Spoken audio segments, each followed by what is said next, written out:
जय माता दी दोस्तों, मैं हूं रवि शर्मा और आपका स्वागत है हमारे YouTube चैनल में। सर्व मंगल मांगल्य शिवे सर्वार्थ साधिके शरण्ये त्र्यंबके गौरी नारायणी नमोस्तुते। रोगान से सांप्रति तुष्ट तु गामान सकलान दृष्टान त्वां श्रता नामना प्रणाम त्वां श्रता में श्रतां प्रयांति सर्वा बाधा मुक्तो धनदान सुतानुता मनुष्य साधन भविष्यति ना संशय। जय माता दी दोस्तों, मैं हूं रवि शर्मा और आपके समक्ष आज पुनः उपस्थित हुआ हूं माँ दुर्गा सप्तशती के पाठ को करने से संबंधित जानकारी को लेकर। तो मित्रों, जैसा कि आज मेरे पास कुछ लोगों के द्वारा कुछ प्रश्न पूछे गए हैं जो कि दुर्गा सप्तशती पाठ के करने के संबंध में हैं, और उन्हीं प्रश्नों के उत्तर देने के संबंध में आज हमने ये वीडियो बनाया है, जिसके द्वारा हम माँ दुर्गा सप्तशती पाठ को नवरात्र में किस ढंग से एक गृहस्थ को या आम व्यक्ति को किस प्रकार से करना चाहिए, उसके बारे में हम इस वीडियो में आपको बताने जा रहे हैं। और अपने आप को बहुत ही सौभाग्यशाली मानते हैं कि हमें आज माँ भगवती माँ दुर्गा के जो दुर्गा सप्तशती पाठ है उसके बारे में कुछ जानकारी देने का सुअवसर मिला है। तो देखते रहिए हमारा वीडियो। जैसा कि माँ दुर्गा सप्तशती जो ग्रंथ है, संग्रह है, यह 700 श्लोकों का एक संग्रह है, जिसे मिनिमम पढ़ने में एक व्यक्ति को 4 से 5 घंटे लग सकते हैं, यदि वह संस्कृत में या फिर रेगुलर उससे पढ़ने में निपुण नहीं है तो, या फिर जो रेगुलर उसे नियमित रूप से पढ़ते हैं उन्हें 3.5 से 4 घंटे तक एक बैठक में यदि वह दुर्गा सप्तशती पाठ करते हैं तो उन्हें यह समय लगता है। तो जैसा कि मित्रों, हमारे पास कुछ लोगों के प्रश्न भी आए हैं कि नवरात्र में माँ दुर्गा सप्तशती के पाठ को किस ढंग से इन 8 से 9 दिनों में किया जाए और उनके कृपा को प्राप्त किया जाए। कहने का तात्पर्य यह है मित्रों कि सभी व्यक्तियों में इतना सामर्थ्य नहीं होता है कि वह एक बैठक में 3 से 4-5 घंटे तक बैठकर किसी भी पाठ को कर सकें। तो जैसा कि माँ दुर्गा सप्तशती पाठ से कृपा प्राप्त करने के लिए सभी लोग आतुर रहते हैं, तो जैसा कि नवरात्र का सुअवसर आने वाला है कल से दिनांक 17 अक्टूबर से, तो सभी लोगों के मन में यह प्रश्न रहता है कि हम किस ढंग से इस पाठ को करें कि हमें नवरात्रि में माँ दुर्गा सप्तशती पाठ के सभी फलों की प्राप्ति हो। तो देखते रहिए हमारा वीडियो। मैं अब आपको बताने जा रहा हूँ कि नवरात्र के दिनों में किस ढंग से हमें माँ दुर्गा सप्तशती पाठ को संपन्न करना है।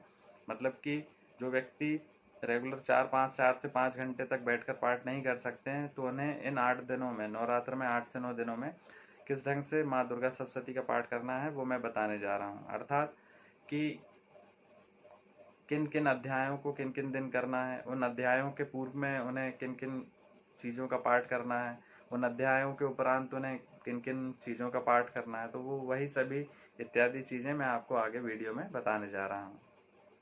तो मित्रों, आज के इस वीडियो में हम बात करेंगे माँ दुर्गा सप्तशती पाठ को करने की विधि की, जो कि हमें नवरात्रि में किस दिन किस हिसाब से करना है। तो आप ध्यान से सुनिए हमारे वीडियो को। हमें ये ध्यान देना है कि हमें नवरात्र में प्रत्येक दिन, ये जो कि दुर्गा सप्तशती पाठ बुक है, संग्रह है, इसमें जो 13 अध्याय दिए हैं, तो हम बताएंगे आपको कि किन किन दिनों में किन किन अध्यायों का आपको पाठ करना है। तो ये बात तो आपको समझ में आई गई होगी। अब प्रत्येक दिन में आपको पूजन को प्रारंभ कैसे करना है और इस अध्याय के बाद पूजन को समापन कैसे करना है, तो ध्यान से हमारा वीडियो देखते रहिए। तो प्रत्येक दिन हमें किसी भी अध्याय का पाठ जो हम आगे बताने जाएंगे कि किस दिन करना है, उसके स्टार्टिंग में हमें क्या चीज़ें करना है वो आप सुनिए। तो सर्वप्रथम आपको अपने जो भी नित्य पूजन करने की विधि है, उसके उपरांत आपको सबसे पहले अपने गुरु का ध्यान देना है, गुरु का ध्यान करना है। उसके बाद भगवान गणेश जी का ध्यान करना है, और उसके बाद अपनी कुल देवी जो हैं उनका ध्यान भी अवश्य रूप से करना है। यदि हम अपनी कुल देवी का ध्यान नहीं करते हैं किसी भी पूजन के पूर्व में, तो हमें उस पूजन पाठ का फल प्राप्त नहीं होता है। तो हमने जो अभी ध्यान की बात कही, गुरु की, भगवान गणेश जी की, अपनी कुल देवी की, ये आपको प्रत्येक दिन करना है। इसके उपरांत आपको नवरात्र में प्रथम दिन में इसके उपरांत आपको कैसे स्टार्ट करना है वो सुनिए।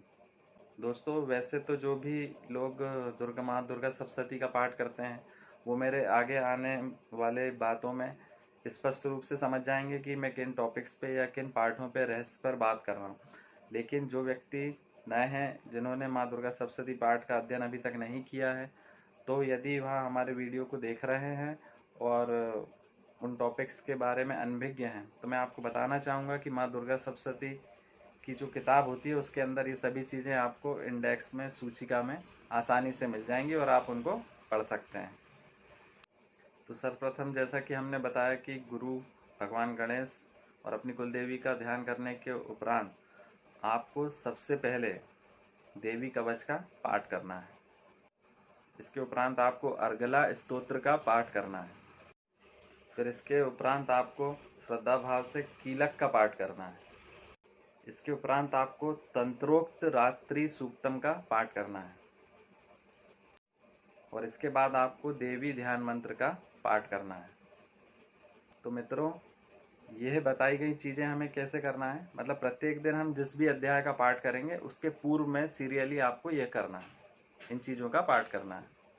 मित्रों, अब मैं बताने जा रहा हूँ कि नवरात्रि में किस दिन आपको किस अध्याय का पाठ करना है। तो सर्वप्रथम दिन मतलब कि नवरात्र में सर्वप्रथम दिन प्रथम दिन में हमें प्रथम अध्याय का पाठ करना है।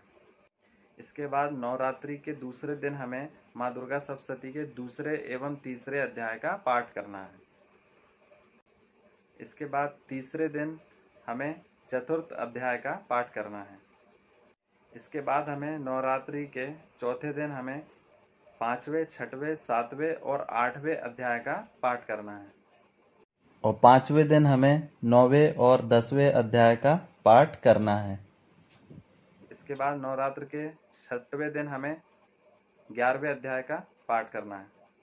इसके बाद हमें सप्तम दिन मतलब महासप्तमी के दिन माँ दुर्गा सप्तशती के 12वें एवं 13वें अध्याय का पाठ करना है।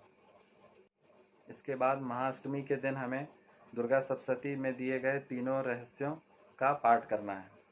ये तीनों रहस्यों के नाम हैं क्रमशः राधानिकम रहस्यम, वैकृतिकम रहस्यम और मूर्ति रहस्यम। अर्थात महाअष्टमी के दिन आपको दुर्गा सप्तशती के ये तीनों रहस्यों का पाठ अष्टमी के दिन करना है। मित्रों, ध्यान से सुनिए, जैसा कि हमने प्रत्येक दिन को किस अध्याय को किस दिन पढ़ना है ये तो रिसेंटली अब भी बताया ही आपको, और प्रत्येक दिन हर अध्याय के पूर्व में आपको किन का ध्यान करना है, किन किन चीज़ों का पाठ करना है वो भी हमने आपको बताया। तो ये तो आप समझ गए होंगे कि इस नवरात्र में स्टार्टिंग में आपको क्या करना है। फिर प्रथम दिन के उदाहरण ले लें तो स्टार्टिंग में आपको क्या करना है वो समझ गए हैं। फिर उसके बाद आपने प्रथम अध्याय पढ़ा प्रथम दिन, है ना, सेकंड अध्याय सेकंड दिन।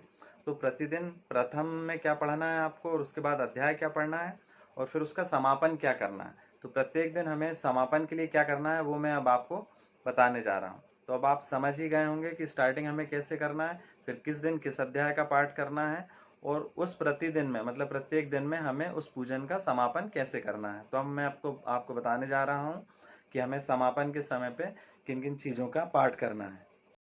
तो मित्रों, प्रत्येक दिन अध्याय के पाठ के बाद हमें समापन के तौर पर तंत्रोक्त देवी सूक्तम का पाठ अवश्य करना है। फिर इसके उपरांत मित्रों हमें सिद्ध कुंजिका स्तोत्र का पाठ अवश्य करना है।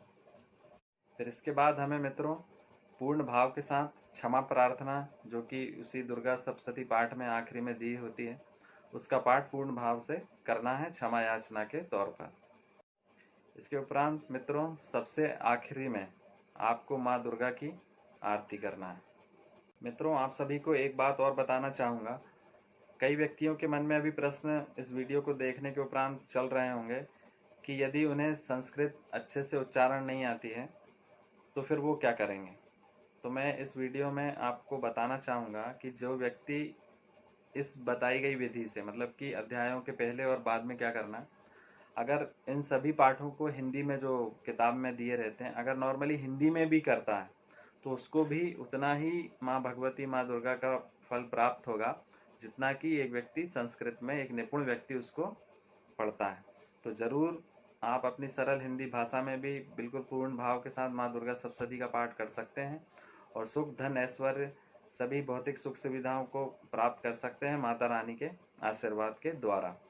तो आप सभी धर्म प्रेमियों से निवेदन है कि ज़रूर इस विधि के अनुसार नवरात्र में बिल्कुल सरल विधि से पूर्ण भाव से माँ दुर्गा जी की आराधना करें और माता रानी का आशीर्वाद कृपा प्राप्त करें। आशा करता हूँ मित्रों आज का यह वीडियो आप लोगों को काफ़ी पसंद आएगा और एक ज्ञानपूर्ण भगवान की बातों से संबंधित रहेगा।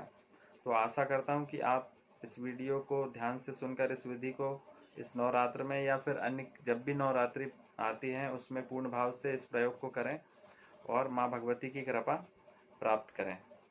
तो मित्रों, यदि आपको यह वीडियो पसंद आता है तो ज़रूर इस वीडियो को लाइक करिए और अपने मित्रों के बीच में तो अवश्य ही शेयर कीजिए, जिससे कि उन्हें भी इस विधि के बारे में पता चले और वो माता रानी के आशीर्वाद को प्राप्त कर सकें।